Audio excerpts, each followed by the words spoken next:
750만원짜리 자전거 반값인 200만원에 내놨습니다. 2달째 연락 한 통 없습니다. 이건 한두 명의 문제가 아닙니다. 골프채, 캠핑 텐트, 스키 장비, 낚싯대까지 대한민국 중산층의 주말을 채우던 5가지 취미의 중고가가 지금 동시에 폭락하고 있습니다. 핵심을 짚어보겠습니다. 왜 하필 지금, 왜 5개가 한꺼번에 무너지는지 그 답이 여러분의 지갑과도 직결됩니다. 먼저 가장 눈에 띄는 현장부터 보시겠습니다. 캠핑입니다. 한때 캠핑용품 시장은 5조 7천억 원까지 커졌습니다. 코로나 시절만 해도 전국 캠핑장마다 사람이 넘쳤고 캠핑 이용자가 583만 명까지 늘었습니다. 그런데 지금은 완전히 딴판입니다. 헬리녹스 아시죠? 캠핑용품 하면 빠지지 않는 브랜드인데 매출이 786억에서 424억으로 반토막 났고 결국 적자로 돌아섰습니다. 국내 1위 코베아도 2년 연속 적자입니다. 스노우피크는 아예 상장을 포기했습니다. 기업들이 줄줄이 무너지고 있습니다. 숫자로 보면 더 명확합니다. 캠핑장 폐업이 매년 50개에서 70개씩 이어지고 있습니다. 신규 개설도 547개에서 367개로 줄었습니다. 천안에 40억 원을 투자한 캠핑장이 있습니다. 영상 10도로 포근한 주말인데도 손님이 단 한 명도 없었습니다. 100만 원짜리 텐트를 중고로 30만 원에 내놔도 팔리지 않습니다. 7천만 원짜리 캠핑카도 1년 만에 반값인데 거래가 안 됩니다. 돈을 반 이하로 깎아도 사려는 사람이 없다는 뜻입니다. 자전거 산업도 똑같습니다. 최상급 로드바이크 가격이 1천만 원에서 300만 원대로 추락했습니다. 알토라는 국내 브랜드는 매출이 29%나 급감하면서 42억 원 손실을 기록했습니다. 자이언트는 글로벌 최대 제조사인데도 780억 원의 손실을 떠안았습니다. 창고에 쌓인 자전거가 돈장만큼밖에 안 남았다는 뜻입니다. 자전거 매장 10곳 중 8곳이 적자 상태입니다. 스키는 상황이 더 심합니다. 스키장 방문객이 686만 명에서 435만 명으로 37%나 증발했습니다.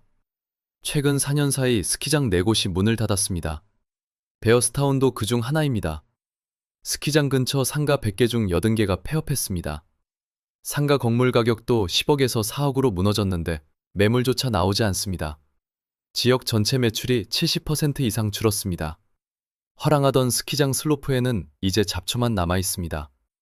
근데 진짜 무서운 건 이게 3개만 무너진 게 아니라는 겁니다. 골프와 낚시까지 포함하면 5개가 동시에 무너지고 있습니다. 골프 산업을 살린 건 우리 지갑이 아니었습니다. 골프 산업의 진짜 심장 같았던 엔진이 꺼졌습니다. 그 엔진의 정체가 뭔지 아십니까? 바로 법인카드입니다. 골프 이용객이 3년 연속 줄고 있습니다. 소비 지출액도 2년 만에 2,800억 원이나 감소했습니다. 골프장을 살린 건 개인의 지갑이 아니라 회사의 법인카드였습니다. 대기업을 중심으로 골프 적대에 강력한 제동이 걸렸습니다. 그러자 VIP 고객이 하루아침에 사라졌습니다. 10년 동안 82개 회원제 골프장이 대중제로 전환했습니다. 정회원권 4만 개와 주중 회원권 8만 개가 증발했습니다. 회원권이 종이장이 된 겁니다. 코로나 시절을 떠올려 보십시오. 그린피가 30만 원까지 치솟았고 18홀 라운딩 하루에 30만 원이나 썼습니다. 그때 골프 인구가 515만 명까지 불어났죠. 다들 골프가 영원히 클 줄 알았습니다. 하지만 그 열기는 개인의 열정이 아니라 회사 돈으로 만든 열기였습니다. 베이비붐 세대 740만 명이 줄줄이 퇴직하고 있습니다. 퇴직 전에는 한 달에 5번 필드를 나갔습니다. 전부 회사 비용이었습니다. 퇴직 후 본인 돈으로 4번 라운딩을 해봤더니 120만 원이 빠져나갔습니다. 연금과 개인연금을 합쳐도 한 달 200만 원인데 골프만으로 절반 이상 날아갑니다. 회사라는 든든한 울타리 안에서 누렸던 혜택들이 밖으로 나오는 순간 무거운 짐으로 변했습니다. 낚시 산업도 사정이 비슷합니다.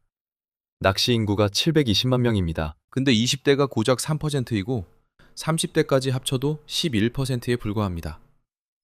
50대 이상이 70%를 넘습니다. 젊은 세대가 아예 없는 겁니다. 한 낚시터 사장님 이야기를 들어보면 20년 동안 꾸준히 운영했는데 월 매출이 2천만 원에서 300만 원으로 추락했습니다. 하루 낚시에 10만 원 가까이 드는 데다가 젊은 사람이 들어오지 않으니 산업 자체가 고령화 속에서 서서히 숨을 거두고 있습니다. 5개가 전부 다 비슷한 시기에 무너졌습니다. 이건 우연이 아닙니다. 하나만 무너졌으면 그 업종 사정이겠지만 5개가 한꺼번에 무너진 건 취미 자체의 문제가 아닙니다. 그 취미를 즐기던 사람들의 주머니 사정에 심각한 문제가 생겼다는 뜻입니다. 핵심을 짚어보겠습니다. 2025년 기준으로 우리가 흔히 중산층이라 부르는 소득 3분위 가구의 한 달 여유돈이 70만 원 밑으로 떨어졌습니다. 5년 만에 최저치입니다.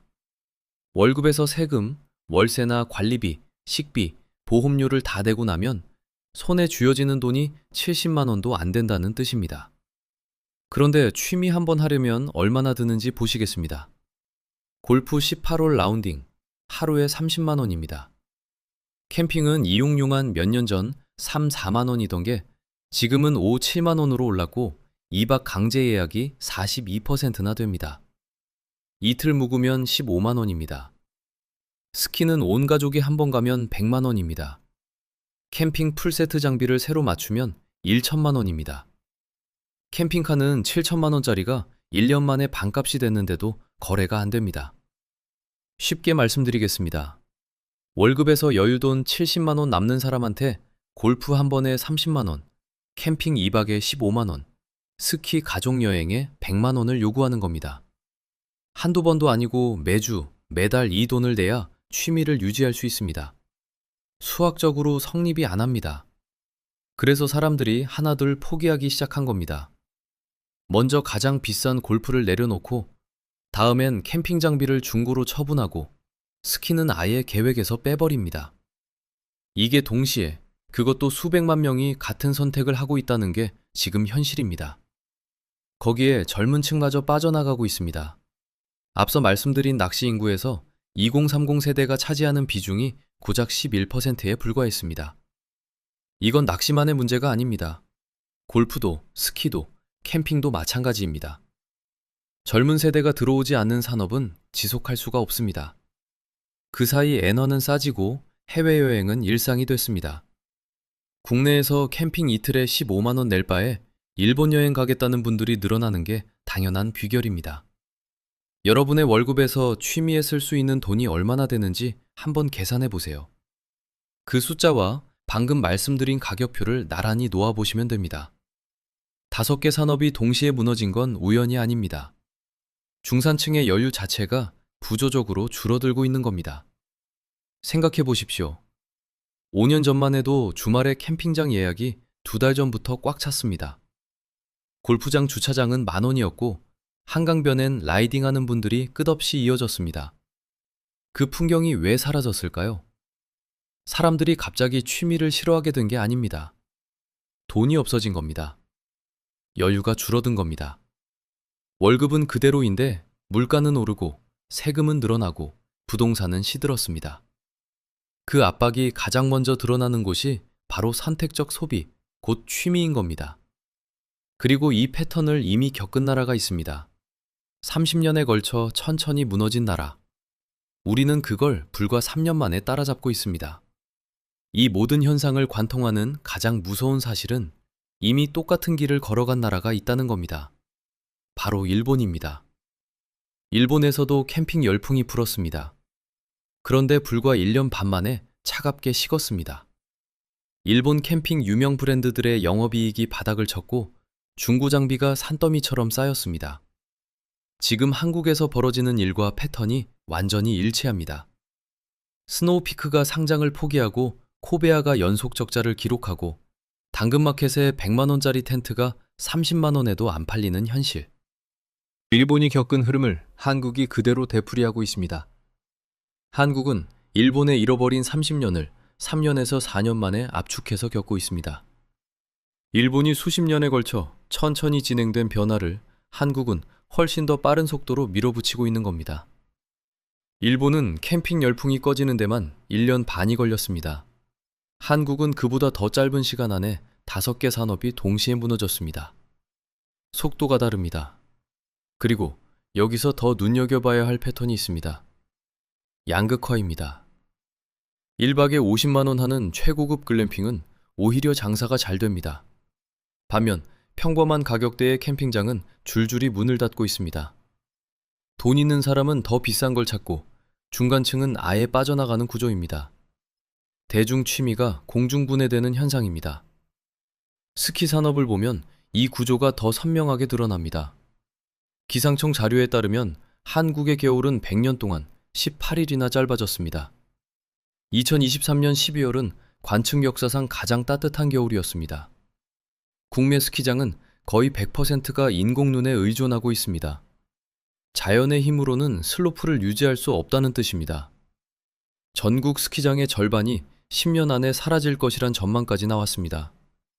기후변화와 소비 위축이 동시에 덮치고 있는 겁니다. 전국 야영장은 2019년 2367개에서 2023년 3695개로 56%나 늘었습니다. 수요는 줄어드는데 공급만 무작정 늘어난 겁니다. 이건 폭탄 돌리기와 다를 바 없습니다. 앞으로 어떻게 될까요? 당장 올 하반기부터 내년까지 버티기식 운영을 하던 업체들이 본격적으로 폐업할 것으로 예상됩니다. 2027년쯤 되면 시장은 고급과 초저가로 양분되어 고착화될 전망입니다. 중간은 사라집니다. 그리고 2030년이 가까워지면 비싼 장비를 직접 사는 대신 현장에서 빌려 쓰는 방식으로 전환이 일어날 가능성이 큽니다.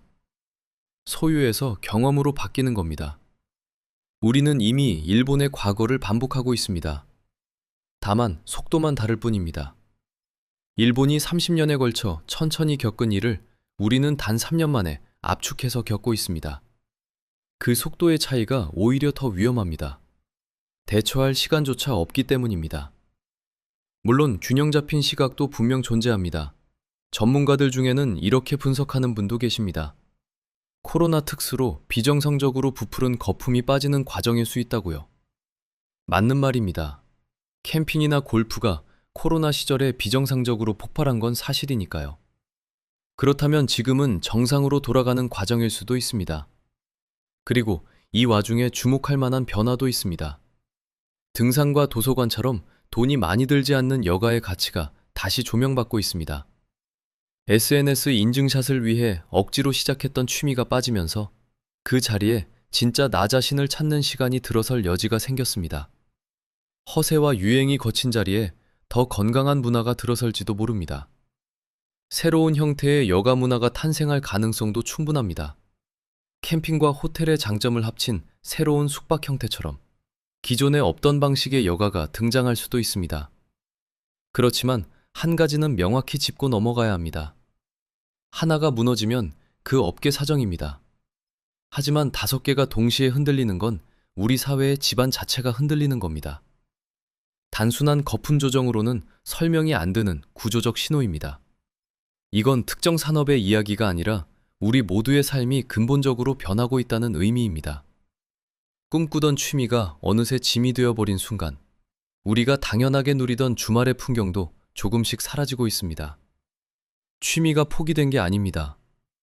우리가 누리던 여유가 지금 변하고 있다는 중요한 신호입니다.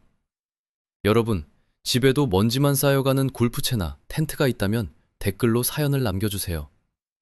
반대로 요즘 돈 안 드는 취미에 빠져 있다면 그 추천도 환영합니다. 결국 중요한 건 여러분이 소중하게 지킬 여유입니다.